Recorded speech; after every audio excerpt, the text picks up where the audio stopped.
अस्सलाम वालेकुम दोस्तों, वेलकम टू रॉय न्यूज़। दोस्तों, टैंक ग्रेवयार्ड या टैंकों का कब्रिस्तान उस जगह को कहा जाता है जहां जंग के नतीजे में आखिरी दफ़ा टैंक तबाह हुए, या फिर उस जगह को कहा जाता है जहां कोई मुल्क बहुत सारे आउटडेटेड, रिटायर्ड या ख़राब हो जाने वाले टैंक रखता हो। लेकिन आज की वीडियो में हम 3 ऐसे टैंक्स ग्रेवयार्ड की बात करेंगे जो कि किसी जंग के नतीजे में टैंकों का कब्रिस्तान बन गए।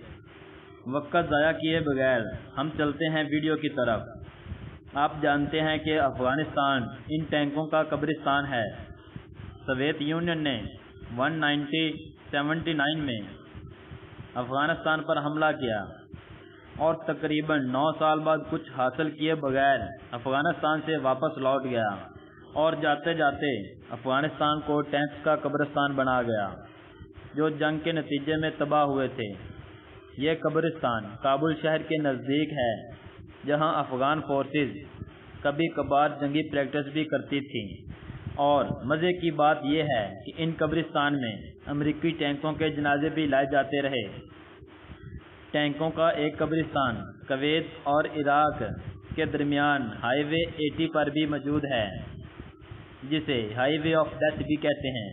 इस हाईवे को इस्तेमाल करते हुए 1990 में इराक ने कुवैत पर हमला किया था, लेकिन गल्फ वार के दौरान इराकी फ़ौज इसी हाईवे को इस्तेमाल करते हुए कुवैत से निकलने लगी, तो अमेरिकन और इत्तेहादियों ने इस हाईवे को इराकी आर्मीड व्हीकल्स का कब्रिस्तान बना दिया था। इस कब्रिस्तान में इराकी T-72, TMT-1 और टाइप 63 टैंकों के साथ दूसरे आर्मीड व्हीकल्स भी मौजूद हैं, जैसा कि ट्रक्स वगैरह। एक अंदाजे के मुताबिक यहाँ 2000 गाड़ियाँ तबाह की गई थीं। दोस्तों, टैंकों का मशहूर कब्रिस्तान पाकिस्तान में भी मौजूद है, जो पाकिस्तानी नहीं भारतीय टैंकों का कब्रिस्तान बना हुआ है।